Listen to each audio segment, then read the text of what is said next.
And those are all very good reasons. And I guess the first step is getting students involved at this level. And that was the whole point of having the students cabinet assembled, which is here directly with you. And being here today, everybody is interested.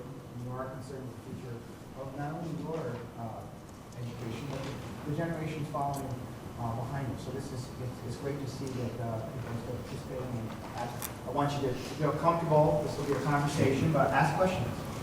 Your teachers are here, and just like you would at any normal classroom setting.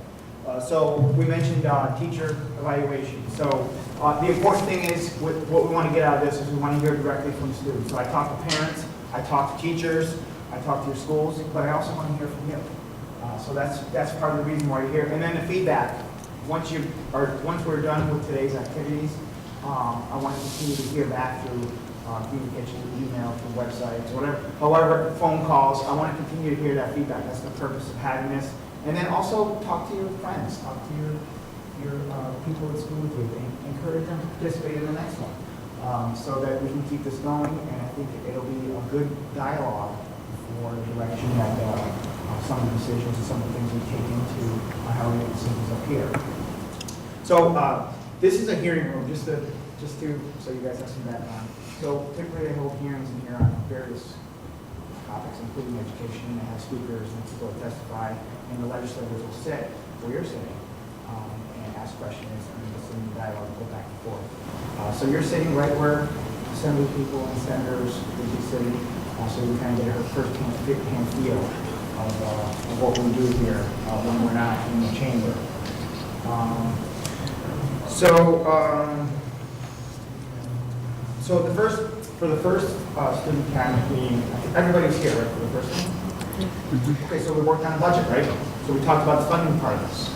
So we talked about how we're going to spend money, where the money comes from, and what areas are important. And we kind of went back and forth, and we did it a couple times to figure out where that money was going to go, and what it costs to run programs, what you had to give up to put other things in your school. So that was the first step. Now we're talking about some of the issues we're facing, and everybody's mentioned teacher evaluations already. Everybody has a workbook that you kind of look through.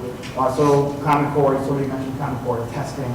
So these are real issues that are facing not only you, but all of your students in school, your friends in school as well. So I kind of want to bring those issues to light with this, and I'm hoping we can get some of your thoughts on it. So I'd love to hear from parents and teachers, but I also want to hear from students. So we can kind of work through this and hear what your thoughts are on the whole teacher evaluation system that's been talked about.